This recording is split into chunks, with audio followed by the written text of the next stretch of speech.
ప్రజలందరికీ మనం ఇప్పుడు ఏ వృత్తిలో ఉన్నా ఒకప్పుడు మాత్రం రైతు బిడ్డలమే.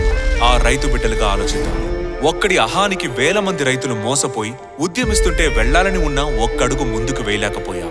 రాజధాని లేక మన రాష్ట్రం అవమాన భారంతో కృంగిపోతుంటే ఓదార్చాలనున్నా భయంతో ఓదార్చలేకపోయాం. ఇప్పుడు ధైర్యంగా రైతులకి జరిగిన మోసాన్ని నిలదీస్తూ రాజధాని కోసం ప్రశ్నిస్తూ ఫిబ్రవరి 15న మన ముందుకొస్తోంది రాజధాని ఫైల్స్ చిత్రం. కనీసం ఇప్పుడైనా థియేటర్కి వెళ్లి త్యాగమూర్తులైన రైతులకి సంఘీభావం ప్రకటిద్దాం. రాష్ట్రానికి రాజధానిని సాధిద్దాం. రైతులారా ఏకం కండి, మన చిత్రాన్ని విజయవంతం చేయండి. ఇట్లు మీ రైతు బిడ్డ.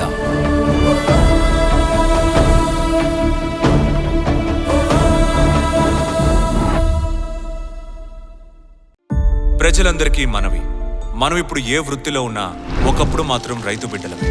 ఆ రైతు బిడ్డలుగా ఆలోచిద్దాం. ఒక్కడి అహానికి వేల మంది రైతులు మోసపోయి ఉద్యమిస్తుంటే వెళ్లాలని ఉన్నా ఒక్కడుగు ముందుకు వేయలేకపోయాం. రాజధాని లేక మన రాష్ట్రం అవమాన భారంతో కృంగిపోతుంటే ఓదార్చాలనున్నా భయంతో ఓదార్చలేకపోయాం. ఇప్పుడు ధైర్యంగా రైతులకి జరిగిన మోసాన్ని నిలదీస్తూ రాజధాని కోసం ప్రశ్నిస్తూ ఫిబ్రవరి 15న మన ముందుకొస్తోంది రాజధాని ఫైల్స్ చిత్రం. కనీసం ఇప్పుడైనా థియేటర్కి వెళ్లి త్యాగమూర్తులైన రైతులకి సంఘీభావం ప్రకటిద్దాం. రాష్ట్రానికి రాజధానిని సాధిద్దాం. రైతులారా ఏకం కండి, మన చిత్రాన్ని విజయవంతం చేయండి. ఇట్లు మీ రైతు బిడ్డ.